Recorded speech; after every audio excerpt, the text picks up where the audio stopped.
doyen Alpha suñu actualité bi nga xam ne moom la ñuy jiitu moom mooy wala li ñuy jiital moom mooy fu mu ne nii coalition Diomaye président bi nga xam ne mu gën di prendre forme des actes politiques yoo xam ne ñu ngi koy teg on voit que fu mu ne nii nag ki di maître Moussa Diop moom moo fas yéene nekk le coordonnateur fële ca fi nga xam ne moom mooy Podor mu nekk nag information boo xam ne day wane ni la coalition est en train de prendre forme parce que lui sera le coordonnateur de Podor pour coalition Diomaye président. Bon man ça ne me surprend pas loolu moom surprendre bon mais maître Moussa Diop étant membre de la coalition Diomaye président nekk seen coordonnateur fële ca xawma Matam ça ne me surprend pas. Podor Podor ça ne me surprend pas ça ne me surprend pas pourquoi ma wax ko parce que la coalition Diomaye président est composée ñi nga xamante ni tey dañu réer benn ñii dañu nekk ñoo xamante ni yaakaaroon nañ ne xëy na avec ce nouveau régime peut-être dinañ leen servir seen part ci gâteau bi ñii il se cherche xamuñu fu ñu jëm ñu réfugié wu daw ci coalition Diomaye président pour xëy na peut-être éventuellement jéem a def seeni revanche contre ñi nga xam tey ñoo leen tax ñu jóge fi bu ma waxee loolu je veux dire par là une frange de l'APR nekkoon ay frustré ci biir APR tey ñoom ñooy dem di rejoindre la coalition Diomaye président bu ma ko waxee nag je veux dire par là en gros cette coalition ñu ngi koy tuddee coalition Diomaye président mais en réalité c'est une coalition de ñamu mbaam. Oui ça je le dis c'est une coalition de ñamu mbaam c'est une coalition boo xamante ni ñi ko composé yëpp boo ko xoolee ba ci biir amu ci kenn koo xamante ni tey am na mun nañ wax ne am na représentativité fii au Sénégal benn. amu ci kenn koo xamante ni tey mun nañ wax ne son bilan en politique est un bilan positif boo ko commencé par ki nga xamante ni moom lañ jox ne moom mooy la coordonnatrice Mimi Touré je te demande rek benn question Mimi Touré fan la toj ak Mimi Touré bi mu nekkee APR ba nu mu génnee APR ñëw fii lan la Mimi Touré def comme bilan boo xamante ni mun nañ wax ne vraiment le bilan de Mimi Touré est positif. Elle a été militante à Grand Yoff pendant qu'elle était ministre de la justice premier ministre nekk na fii militante à Grand Yoff ba mu nekk mënu fa gagner dara amu fa dara représenté wu foon dara mu jóge foofu daw yooyaay ne dafay transférer dem Kaolack idem defu fa dara elle n'a rien gagné là-bas bi mu ñëwee ñu jox ko APR tête de liste ñu dem élection législative yi moom moo porté woon listu bi nga xamante ni moo doon coalition boobu waa APR bi ñu ñëwee Mimi Touré a eu 81 députés coalition Yewwi Askan bi am 80 ñu yóbbu leen ballottage bu dul woon ñii nga xamante ni c'était des non-inscrits comme ku mel ni Pape Diop député boobu mu balancé jox ko coalition mouvance présidentielle bi bu doon loolu boo deful ndànk te président assemblée nationale bi mi ngi doon tegu ci bopp ñi nga xamante ni tey moo doon opposition bi di Yewwi Askan bi donc pour wax la ne Mimi Touré pratiquement man gisuma dara lu war a tax nit war a mën a sukkandiku ci moom naan da koy def coordonnatrice ba naan sax day jiite ay coalition Diomaye président benn. Deuxième bi coalition Diomaye président n'a plus sa raison d'être. Ah bon? Cette coalition était faite uniquement pour l'élection présidentielle bi passée ñu porter Diomaye à la tête de ce pays. Une fois ñu porter Diomaye à la tête de ce pays cette coalition là lan la waroon defati ban sens la amati man je me pose la question ban sens la coalition bi war a amati benn.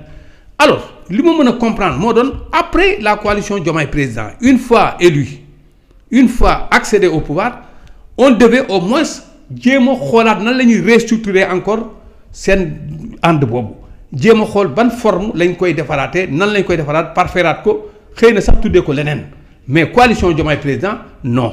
man loolu man ànduma si woon waaw loolu bu amee yow mi nga xamante ni yow nee nga yow yaay président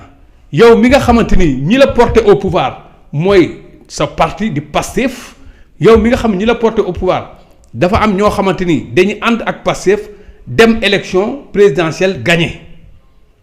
ki la porté au pouvoir ñëw taxaw nekkoon candidat bi ñëpp faloon bi ñëpp joxoon bopp ce candidat bi ñëpp joxoon bopp ñu recalé ko mu toog ne non il n'est pas question que élection du bañ a am au Sénégal mu ñëw il a choisi un homme ki mu choisir il s'appelle Bassirou Diomaye Diakhar Faye cet homme bi nga xamante ni moom la choisir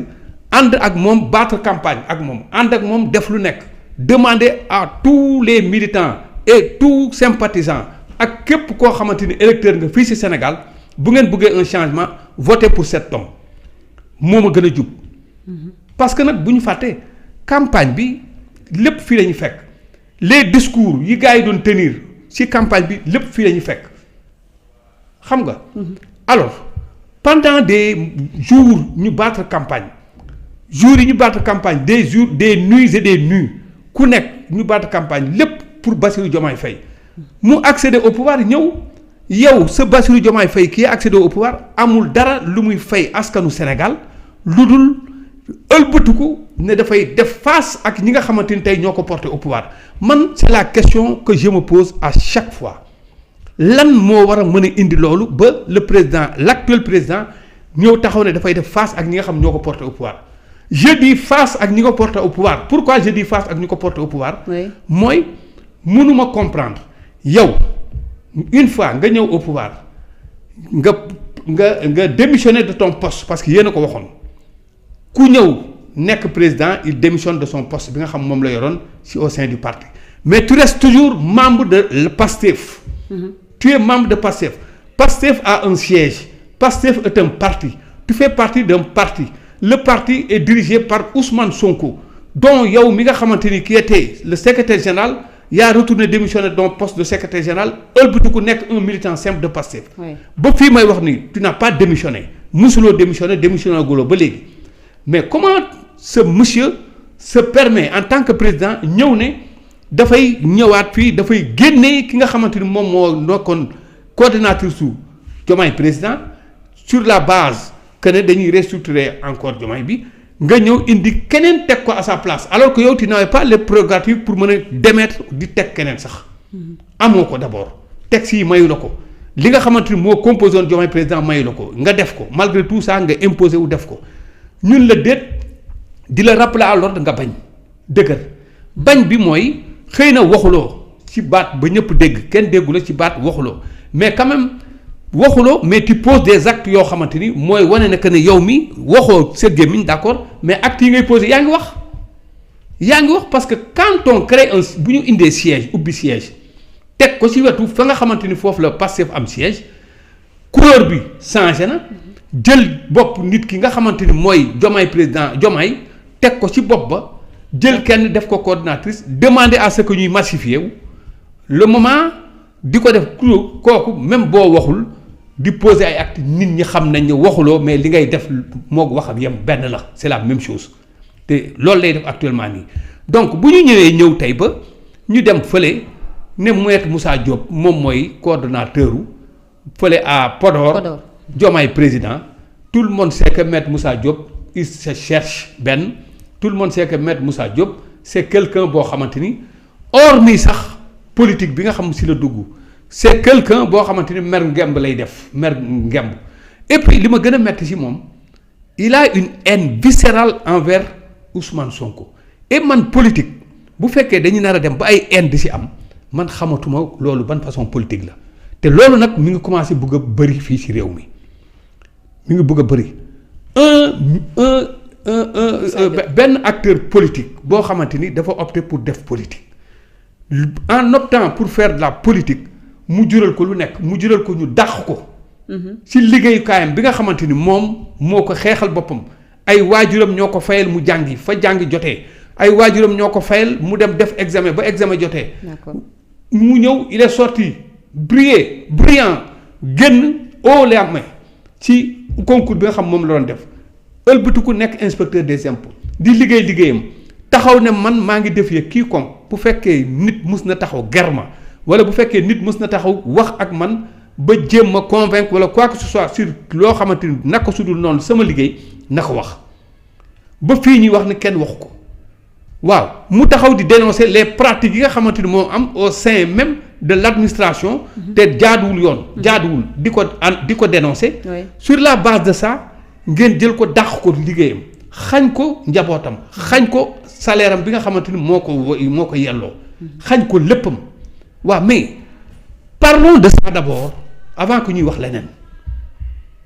loolu rek rien que pour ça rek xam nga gis nga yeneen yëpp lu ñëw la premier ministre président de la république leneen ak leneen poste lu mu mënti doon avant tout d'abord liggéey bi nga xamante ni mooy ñaqam mu moom ko parce que nag nit mun nga nekk ministre suba ñu wàccee la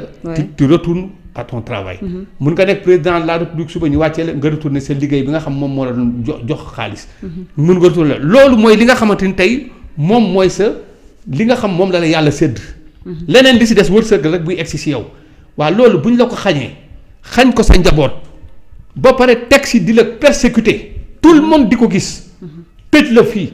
tëj la si kaso bi téye la tiiñal la wax la lu nekk malgré tout ça yow nga tenir tête ak ñoo xamante ni ñu ngi seen liggéey di liggéey mais terewul di ànd ak yow di def politique nga jàpp si ba egsi fii ñu egsi population yi gis li ñuy def gis ni ñu la def ba tax ñoom ñu voté façon bi ñu voté ren inédit avec 54,% bi ñu voté en 2024 en 2024 nga ñëw taxaw au pouvoir li gënoon rafet mooy bu du dara waxuma la sax noonu nga ko waxe woon noonu keroog bi nga wooyee journaliste yi naan leen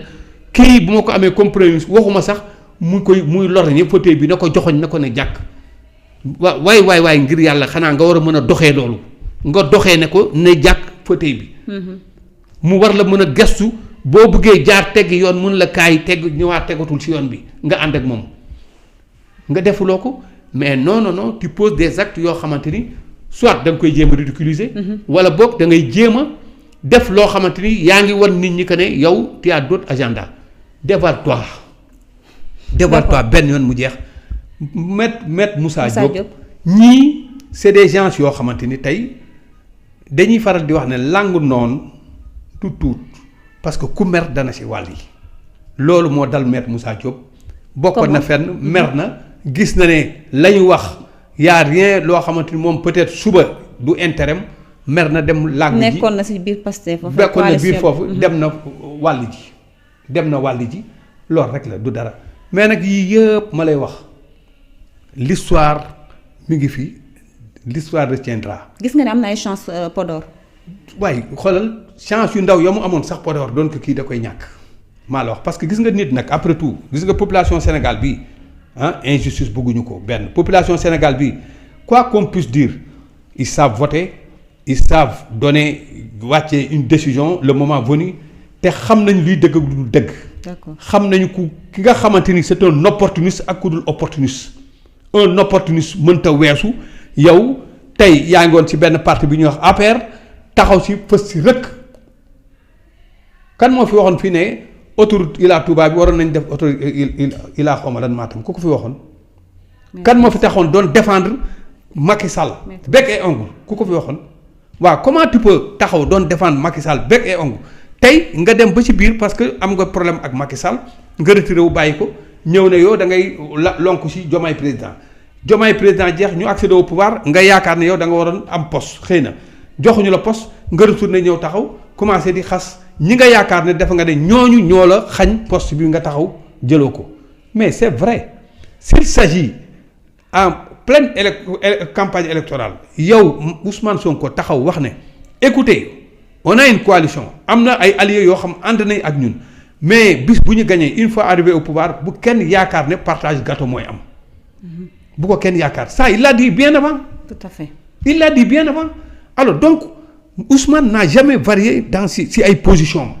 de grâce booy ànd ak nit àndal ak moom ci dëgg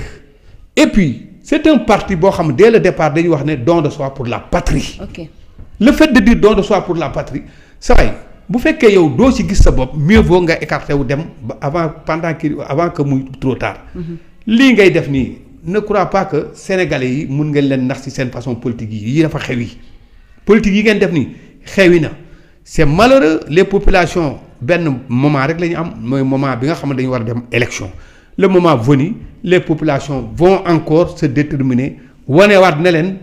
comme lii la ñu bëgg defu leen ko on va faire ça. d'accord une bonne fois merci beaucoup doyen Alpha ñuy remercier également ñi nga xam ne ñoom ñoo ñuy suivre jamono ji di interaction